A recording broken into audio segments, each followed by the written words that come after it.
Olá, é tempo de debatermos a violência contra mulheres quando se completam 18 anos da Lei Maria da Penha. A entrevista de hoje é com a promotora de justiça Patrícia Bicucchi, coordenadora do Centro de Apoio Operacional das Promotorias de Justiça de Combate à Violência Doméstica, CAUVD, do MPMG. Ela vai falar sobre a responsabilização dos autores de crimes de mortes violentas contra as mulheres. Tudo bem, doutora Patrícia? Obrigada mais uma vez por vir à TVMP. Olá, Laura. Eu que agradeço a oportunidade de estarmos aqui debatendo esse tema que ainda é tão importante. Isso. Então vamos começar falando sobre o seu trabalho para que haja essa responsabilização dos autores de feminicídio. Primeiro a gente tem que pensar, que estamos em agosto, esse ano celebrando os 18 anos da Lei Maria da Penha, que é um grande marco, um divisor de águas no ordenamento jurídico brasileiro, por estabelecer mecanismos de enfrentamento à violência contra a mulher. A Lei Maria da Penha é uma das melhores leis do mundo, a gente já falou sobre isso aqui, não é, Laura? Mas a gente tem o desafio de fazê-la valer na prática. Minas Gerais, nos últimos anos, tem liderado negativamente nos casos de feminicídio. No ano de 2021, nós fomos o estado da federação com o maior número de registros e em 2022 e em 2023, nós ficamos na segunda posição. Minas tem um histórico dessa violência contra a mulher muito forte, né? Eu acho. As mortes nas décadas de 70, 80, né?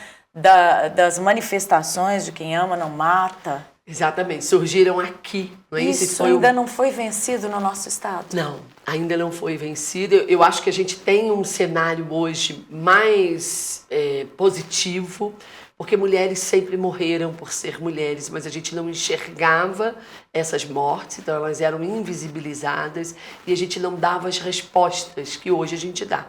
É claro que é duro, não é, Laura? Olhar e pensar, mulheres ainda morrem por serem mulheres, mas a gente está reagindo e enxergar as respostas do sistema de segurança pública e de justiça para essas mortes foi o que me motivou fazer essa pesquisa.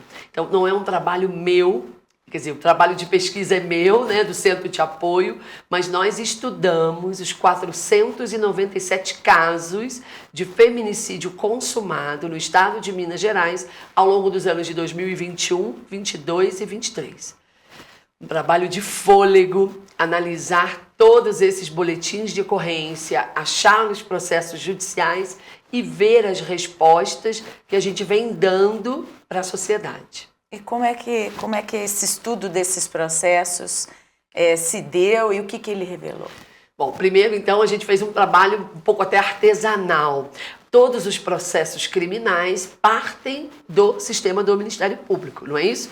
No nosso ordenamento jurídico, a Polícia Militar prende, a Polícia Civil investiga e o Ministério Público inicia o processo judicial, que vai ter o seu segmento até que esse autor seja punido. A gente usa a expressão responsabilizado. Então, eu analisei todos esses processos, todos esses casos, para entender as respostas que nós estamos dando. E qual a minha conclusão? É claro que é muito doloroso você enxergar a morte violenta das mulheres, quando a gente sabe que o autor dessa morte, na maioria dos casos, em mais de 80%, é alguém da convivência da mulher. A gente está falando do marido, do ex-marido, do companheiro, do ex-companheiro, do namorado. Então, a primeira sensação, Laura, é que é muito triste não ter chegado antes para evitar essa morte. Se essas mulheres soubessem, tivessem acesso ao sistema de proteção da Lei Maria da Penha, elas não teriam morrido. Então, o primeiro dado da pesquisa, que também não é muito novidade, 88% das mulheres que morreram não tinham feito o pedido de medida protetiva de urgência. Esse é um destaque da pesquisa. Porque normalmente o feminicídio é precedido por outros sintomas dessa violência contra a mulher, né? Outros episódios de violência, Isso. não é isso? Começa com a violência moral, depois passa para a psicológica, a violência física, do tapa, do empurrão, há muita violência, muito medo passado para as mulheres, até que um dia o episódio mais cruel acontece e essa mulher é morta. A mulher, muitas vezes, não age, né, não procura uma proteção por medo. Mas as pessoas que estão no entorno, né, normalmente percebem. Eu sou de uma época em que havia um ditado muito comum, né, que é: em briga de marido e mulher não se mete a colher. Até hoje é assim? Eu acho que a gente está mudando esse cenário. Eu acho que hoje as pessoas têm muito mais consciência. Mas como eu vejo, além da mulher ter medo do agressor, eu acho que ela também não conhece os locais aonde ela pode pedir ajuda. Quando a gente fala de Minas Gerais, a gente está falando de uma realidade muito grande, não é? Uhum. De um estado de extensão territorial muito grande, com realidades diferentes, com poucos serviços especializados. Então, a gente ainda... um dos pontos que eu acho que a gente precisa pensar para agir, no sentido de mudar esse cenário, é também orientar e informar as mulheres sobre os direitos que elas têm. Um dos casos, né, então eu contei... Não só as mulheres, como eu estava falando. Toda a sociedade. Toda a sociedade, porque quem vê uma mulher sendo ameaçada também tem obrigação de denunciar. Não, e é tão interessante, quer dizer, é muito doloroso, mas eu vou te dizer, por exemplo, eu peguei um processo de um homem que mata a mulher, telefona para a filha e fala: olha, ela teve um ataque no coração. Quando essa filha chega na casa e vê a mãe morta, ela fala para o policial: a minha mãe viveu com medo do meu pai 25 anos. Então, eu fico pensando, né, o que levou a essa mulher a não conseguir pedir o apoio. Nós, né, enquanto sociedade, falhamos. A culpa nunca é da mulher. Não é? A culpa é de toda uma sociedade. A culpa nunca é da vítima. Né? Não é. E eu acho assim, ela não sabia onde pedir ajuda, ela entendeu que ela estava condenada a viver numa relação abusiva e isso também não está certo. Ou achava que se ficasse quieta, calada, não ia acontecer o pior. E acaba acontecendo. Acaba acontecendo. O que a Lei Maria da Penha pode garantir a essas mulheres? É bom que a gente fale aqui, né? É importante repetir sempre. Que ela entenda a proteção que ela vai ter. Primeiro, é muito desafiador enxergar a violência que se sofre quando o autor é uma pessoa em relação à qual a gente tem vínculo, não é? Eu não enxergo que o meu marido está me agredindo. Às vezes eu acho que ele está nervoso, que ele teve problemas no trabalho, que a vida está difícil. E esse cenário ainda fica mais difícil, Laura, quando a gente pensa que o homem não é agressor o tempo todo, né? Ele pode ser... há momentos em que há uma harmonia em casa, então fica difícil para as mulheres enxergarem.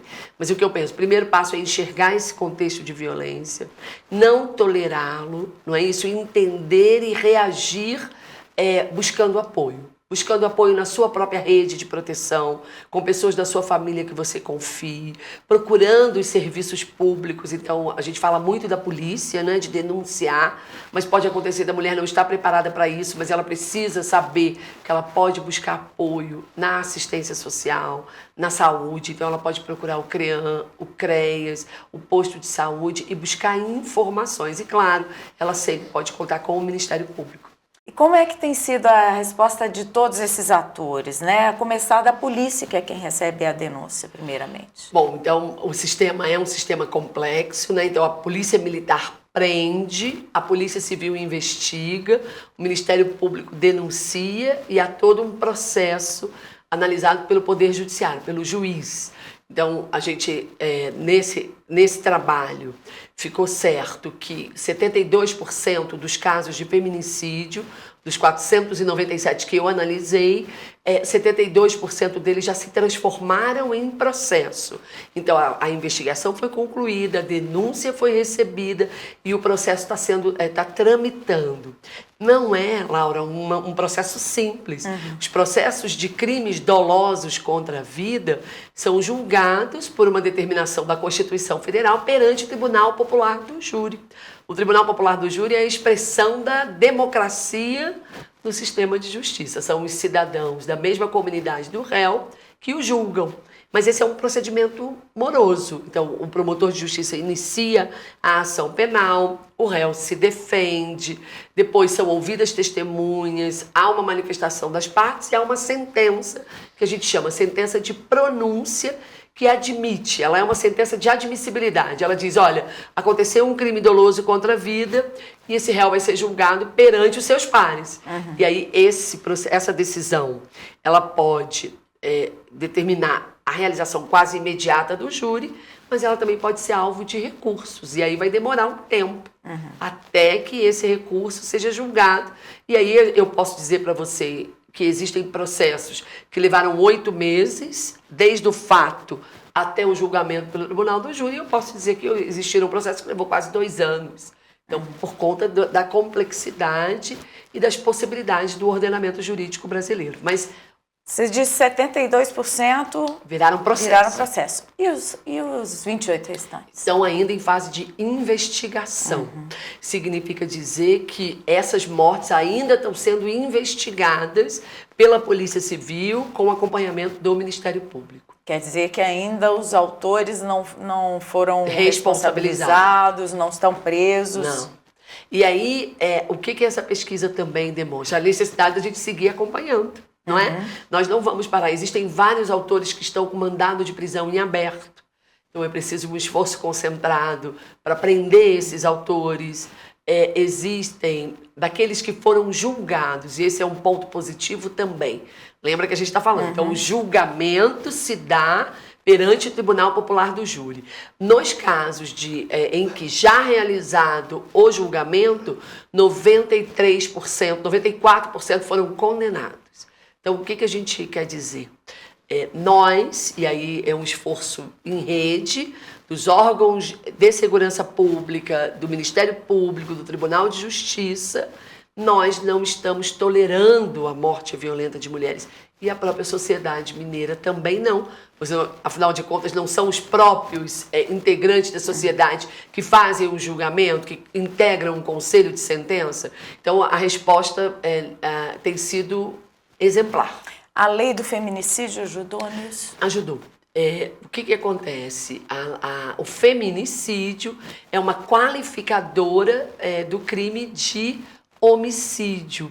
E ela foi editada em 2015, após os estudos da CPMI, que analisou a aplicação da Lei Maria da Penha e as suas dificuldades, porque a despeito da gente ter a Lei Maria da Penha, as mulheres continuavam morrendo. E aí a lei veio para nominar essa morte, para dar visibilidade e para propiciar algo que a gente faz o tempo inteiro, que é o fomento de políticas públicas preventivas, a construção e a melhoria das formas de acolhimento, encaminhamento e, de fato, responsabilização dos autores. A gente tinha comentado antes sobre a prisão, logo que cometido o crime, e a permanência do autor preso até o julgamento, né? Isso muitas vezes não ocorre em outros tipos de homicídio, né? É citei verdade. Aqui, a gente estava conversando antes, eu citei um caso de um triplo homicídio, 3 pessoas da mesma família, o autor foi descoberto e ele permaneceu preso até o julgamento, permaneceu solto, né, até o julgamento. É um desafio muito grande, aí a gente tinha que chamar o Dr. Cláudio, não é? Da Cojur, mas o que eu quero dizer é a resposta tem que ser implacável, não é? A vida é o bem mais importante de uma sociedade, nós não podemos tolerar o homicídio em hipótese nenhuma. E no que respeita a mim, né, a esse estudo e esse olhar, nós estamos dando respostas, ao meu sentir, adequada para as mortes violentas de mulheres. Eu estou feliz? Não estou, Laura. Eu queria que nenhuma mulher morresse por ser mulher, não é isso? A gente tem muito que trabalhar para aperfeiçoar o sistema de proteção, evitar chegar antes dessas mortes. Que é o que a Lei Maria da Penha garante, né? Estabelece. Não é isso? E como é que ela tem sido trabalhada em Minas? Muitos desafios, acho que a palavra que eu mais uso sempre é desafio. Eu acho que a gente teve avanços, né, ao longo dos anos, mas a gente ainda tem muito por fazer. A gente ainda precisa reforçar que todas as mulheres e meninas têm o direito a uma vida livre de violência. E isso não é simples, acho que parte de uma conscientização de toda a sociedade. Você dizia, né? Não basta só a mulher denunciar, todo mundo pode denunciar, mas todo mundo também pode acolher, orientar e refletir sobre essa cultura que ainda naturaliza muito a violência. O Ministério Público tem feito isso, esse acolhimento? Tem feito e tem se aperfeiçoado para fazer ainda mais. De que forma? A gente tem, né, hoje no âmbito do Ministério Público a Casa Lili, não é, que é o Centro Estadual de acompanhamento e apoio às vítimas, é um trabalho. No âmbito da violência doméstica, promotoras e promotores atuam diariamente para cumprir a Lei Maria da Penha. Então, nós, né, promotores e promotoras, atuamos, e procuradoras e procuradores também, que atuam no 2º grau de jurisdição, atuam para fazer a lei ser cumprida, para, de fato, garantir a proteção. E eu, especialmente, estou firme e forte nas políticas públicas, na reflexão de como nós ainda precisamos de muito avanço. Mas, infelizmente, os números de feminicídio estão muito altos, né? Aumentando, né, a cada ano, e os de violência doméstica também. Né? O que é preciso fazer para a gente parar essa escalada? Né? Porque eles vêm subindo assim.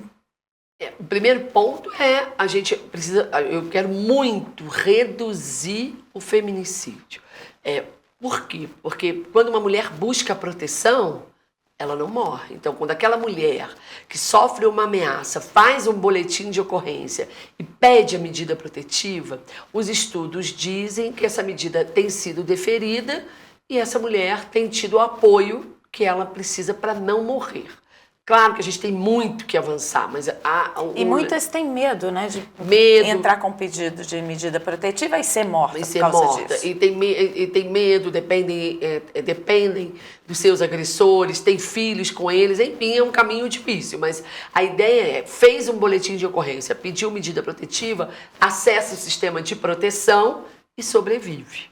Então, assim, ao contrário, aquelas 88% que não pediram a proteção, morreram. Então, como é que essa proteção é garantida? Há um monitoramento do homem que ameaça essa mulher? O ideal é que exista um monitoramento. A gente tem alguns controles e o que a gente precisa dizer sempre é que não basta só denunciar. A mulher que denuncia e que pede a proteção da Lei Maria da Penha, ela tem o direito de voltar ao Ministério Público, voltar à delegacia, voltar ao Poder Judiciário, se essa proteção não estiver sendo eficaz. Então a gente tem que estar sempre ao lado da mulher. Como é que ela é dada, essa proteção? Então, ela é dada da seguinte maneira: o deferimento de medidas protetivas não exigem um boletim de ocorrência, mas como é muito difícil para uma mulher no estado inteiro chegar e fazer um requerimento, via de regra, esses requerimentos são feitos na Polícia Civil. Primeiro as mulheres vão à PM, depois vão à Polícia Civil e são atendidas, e esse requerimento de proteção, que a gente chama expediente apartado de medida protetiva, vai para o judiciário e ele é analisado no prazo de 48 horas. Via de regra, o pedido é deferido e o agressor é intimado para não se aproximar. Às vezes ele é afastado do lar para não manter contato. É nesse momento, a partir da intimação dele, do momento em que o autor da violência tem ciência dessa limitação, é que a gente precisa acompanhar a mulher e ela precisa saber se aquela proteção não estiver fazendo efeito. O que eu quero dizer com isso, Laura? Vamos dizer que o homem tenha sido cientificado e continue descumprindo. Então, ele continue se aproximando da mulher. Bom, descumprir medida protetiva é crime, previsto no artigo 24A da Lei Maria da Penha. Então, a mulher pode chamar a polícia. Ele pode ser preso em flagrante. E fora desses casos, é também possível que a mulher vá ao Ministério Público, vá à delegacia, vá mesmo ao judiciário para narrar: olha, eu não estou tendo a minha proteção assegurada. E quando esse homem que ameaça a mulher é preso, ele permanece preso por quanto tempo? Como é que essa questão é levada pela justiça? Uma pergunta desafiadora, não é, Laura? Primeiro, assim, a Lei Maria da Penha, ela não é uma lei penal.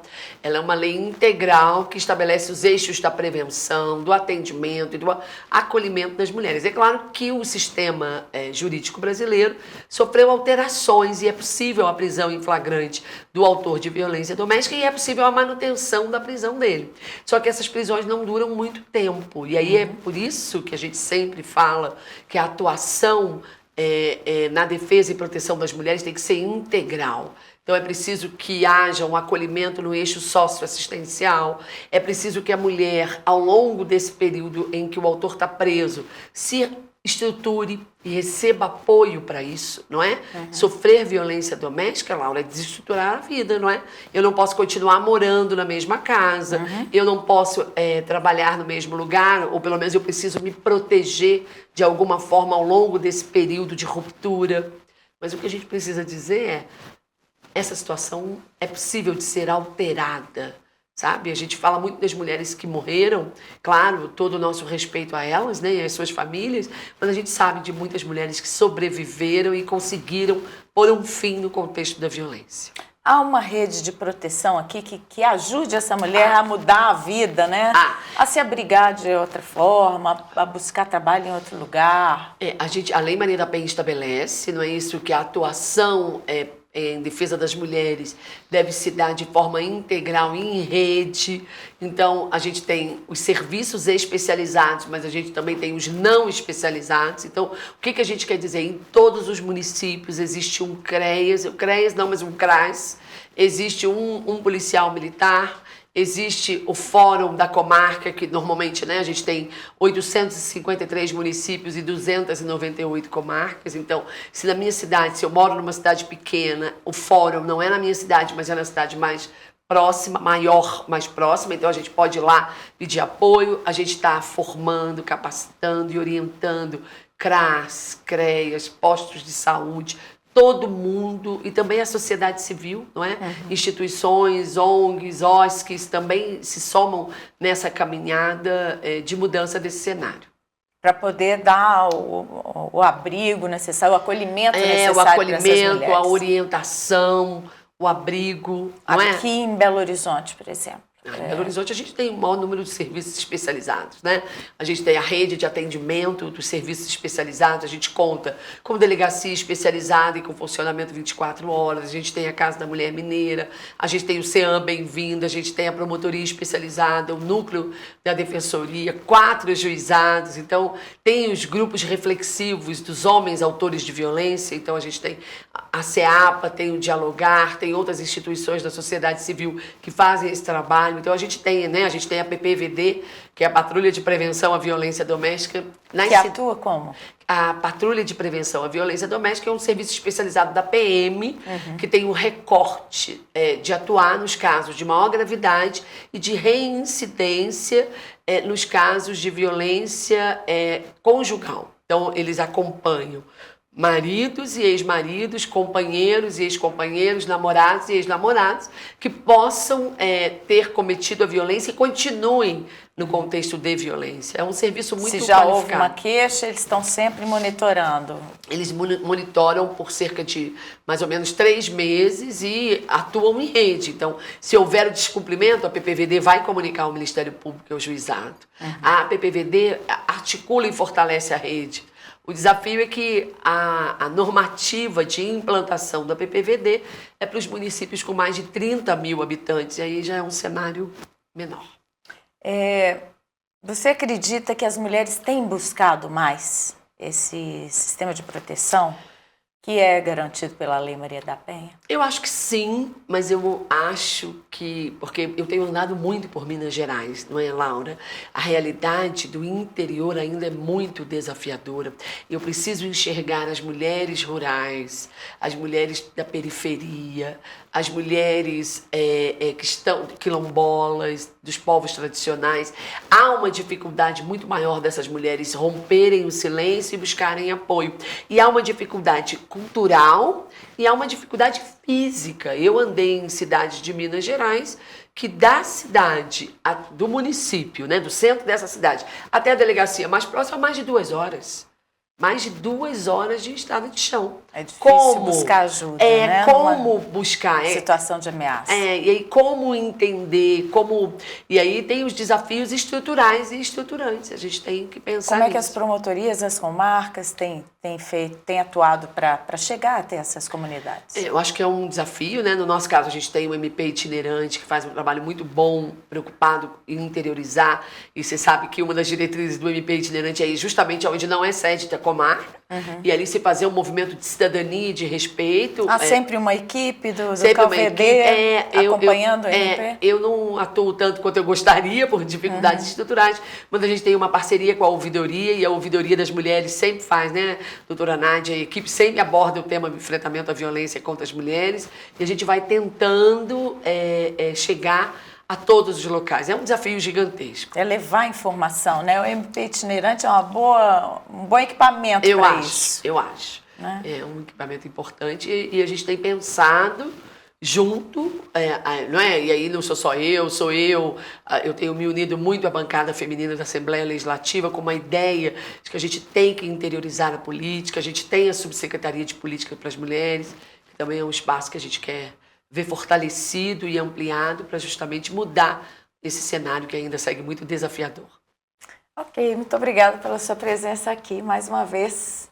Eu que agradeço, Laura, e reitero o compromisso do Ministério Público de Minas Gerais em defesa de mulheres e meninas que sofram violência doméstica. Nós estamos à inteira disposição e a gente precisa proteger as nossas mulheres e meninas para, de fato, que elas não morram vítimas de feminicídio. Obrigada, Patrícia. A você que esteve nos assistindo, confira os outros programas da TV MP no nosso canal do YouTube, mpmg.oficial. Acompanhe também as notícias do Ministério de Minas Gerais nas redes sociais. Eu volto em breve. Até.